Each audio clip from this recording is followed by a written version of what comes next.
Hello and welcome to the Hellraiser blog. This is the big blog you've all been waiting for. David Haye against Tony Bellew, the prediction blog. So I've covered in two other previous blogs which you can find on YouTube on the Hellraiser boxing channel. Keys to victory for both Tony Bellew and David Haye. Today we're going to look at the prediction. Now I'm going to sort of. Well, I never sit on the fence. You know, the Hellraiser blog is not about sitting on the fence, and it annoys me when people try and sound sort of knowledgeable about a fight as if they know what's going to happen, and you ask them, okay, so what's going to happen, and you get like 5 different permutations of what might happen. And right, that's not me.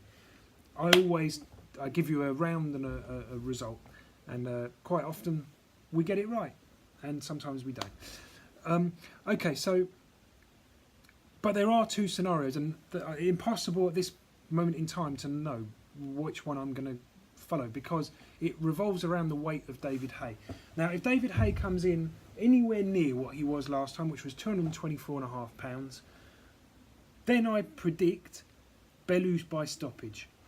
Whether it's stoppage by a knockout or an injury or whichever way, I don't know, but I think he gets him out of there because I think Bellew, like last time, Bellew boxed like he was scared of his own shadow. He was, which is not. I mean, it's not a bad tactic. You know, he stayed close enough to David Haye to keep David Haye working. Every time Haye stopped, boom, out went the jab. Bellew's got a very good jab. He's also got a very good right hand, but he didn't really use it in the first fight to the extent I thought he would, especially after the injury that was suffered by Haye. I thought, right, now you're going to see double jab right hand from Bellew, or jab right hand, or feint right hand, because Bellew's got a really good right hand. But he seemed so worried about the power. And look, he was the one taking the shots in there. So you can sort of say, well, yeah, he knows best David Haye's power. But I think he could have had more confidence in himself, especially after Haye's injured. I mean, Haye, you could see he wasn't foxing. He wasn't feigning the injury. He seemed in real discomfort. And I think that Bellew really he could have got him out of there, and I think if they box again, I actually think Bellew now will maybe be a bit more confident in himself, and he might start setting his feet a little bit more. He'd obviously worked there on movement in the first fight, and Bellew is very good at tying people up, and he's very good at positioning himself favourably. And Haye's feet, I'm not a fan of his footwork at all. Really will play into Bellew's hands.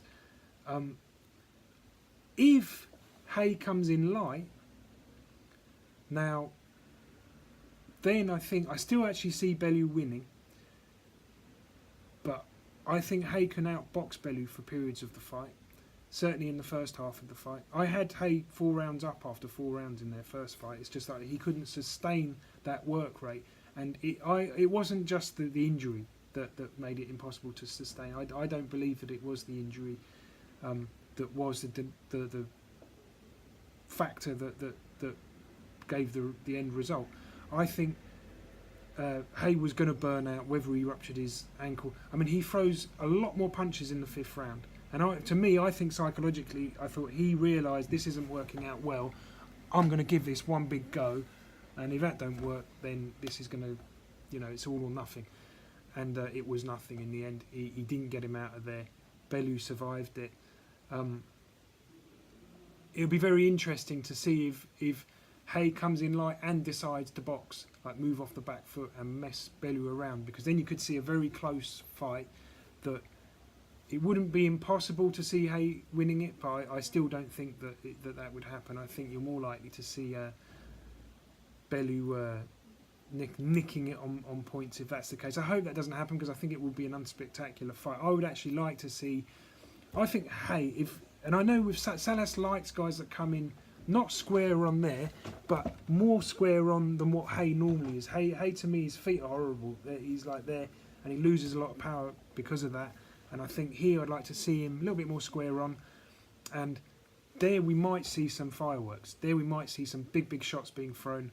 And at the end of the day, that is what will make for a legendary fight, because both of these guys can punch. and they're both genuine world class. Two British guys that have, you know, that are up there.